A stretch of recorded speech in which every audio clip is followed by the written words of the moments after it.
안녕하십니까, 무틀란TV입니다. 21대 총선에서 어느 정당이 원내 1당을 차지할 것인가에 대해 투표일이 다가오면서 관심이 더욱 커지고 있습니다.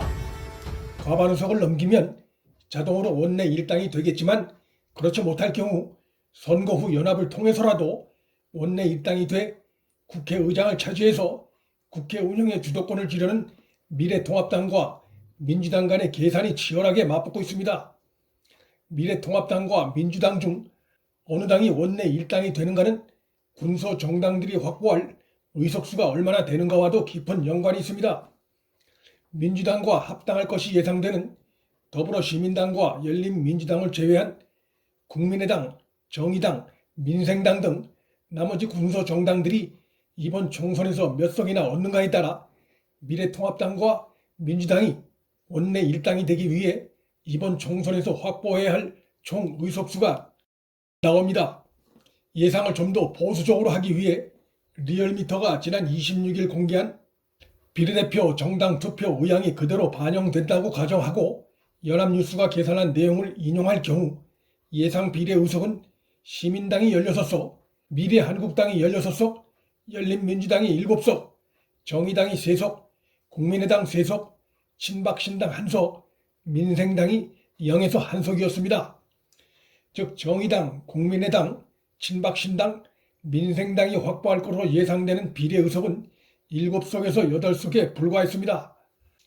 20대 총선 당시 11명의 무소속 당선자가 나왔고 19대 총선에서 3명의 무소속 당선자가 나왔는데 이들이 한 명도 없다고 가정하고 또 민생당의 지역구와 비례 당선자를 합해 6명가량으로 잡고 계산을 하면 국회 총 의석수 300석에서 이들 군소 정당이 총 확보할 것으로 예상되는 13석을 빼면 287석이 남습니다. 따라서 미래통합당이나 민주당이 비례 의석까지 합해 287석의 절반인 144석을 얻으면 원내 1당이 된다는 계산이 나옵니다. 앞서 언급한 리얼미터 조사 내용을 근거로 연합뉴스가 집계한 바에 의하면 민주당이 시민당과 열린민주당을 통해 얻을 비례 의석은 23석입니다. 그렇다면 민주당은 원내 1당이 되기 위해 지역구에서 121석을 얻어야 한다는 계산이 나옵니다. 20대 총선에서 민주당이 지역구에서 얻은 의석수가 110석이었습니다. 지난 총선 때보다 지역구에서 11석을 더 얻어야 하는 수치입니다. 이것은 민주당이 호남에서 최대 20석 이상을 더 얻는다고 했을 때 수도권에서 지금보다 9석 이상을 잃지 않아야 가능한 숫자이기도 합니다.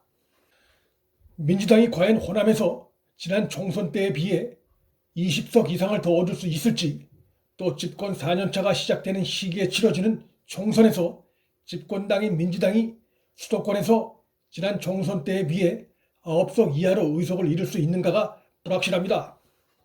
제1야당인 미래통합당이 미래한국당을 통해 16석의 비례 의석을 확보한다고 하면 원내 1당이 되기 위해 지역구에서 128석을 얻어야 합니다.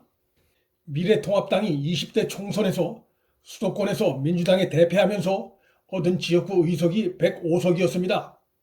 미래통합당은 20대 총선보다 지역구에서 23석을 더 얻으면 원내 1당이 될 수 있다는 계산이 나오는데 이 23석은 영남권에서 지난 총선 때보다 최소 8석 이상을 더 얻는다고 하면 수도권에서 15석을 얻으면 가능한 구도입니다.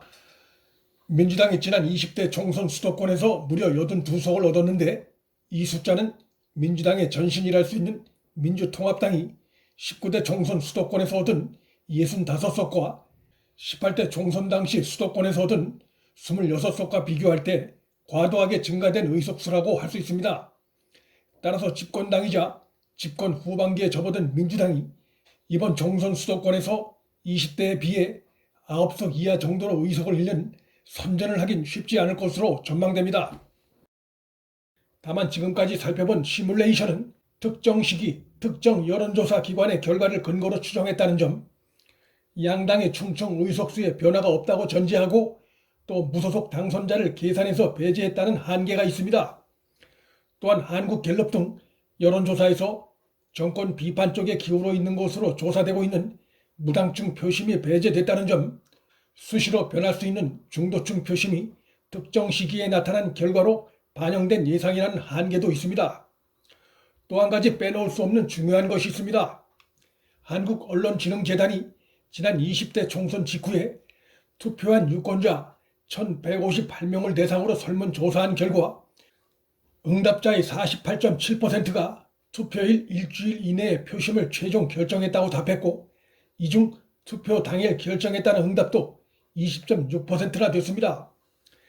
이것은 다시 말해서 현재 우후 죽순처럼 쏟아지고 있는 민주당이 미래통합당을 크게 앞서고 있는 것처럼 발표되는 일부 총선용 여론조사 내용들은 참고용일 뿐이지 크게 신뢰할 만한 게 못 된다는 의미로 해석이 가능합니다. 결론적으로 미래통합당과 민주당이 각자의 텃밭에서 선전한다고 했을 때 미래통합당이 의석수가 가장 많은 역대로 정권 심판 성향이 강한 수도권에서 2주 이상 남은 기간에 얼마나 선전하는가 여부에 원내 일당 여부가 결정된다 말할 수 있습니다. 문틀란TV 여기서 마칩니다. 구독과 좋아요, 방송 공유는 방송 제작에 큰 힘이 됩니다. 시청해 주셔서 감사합니다.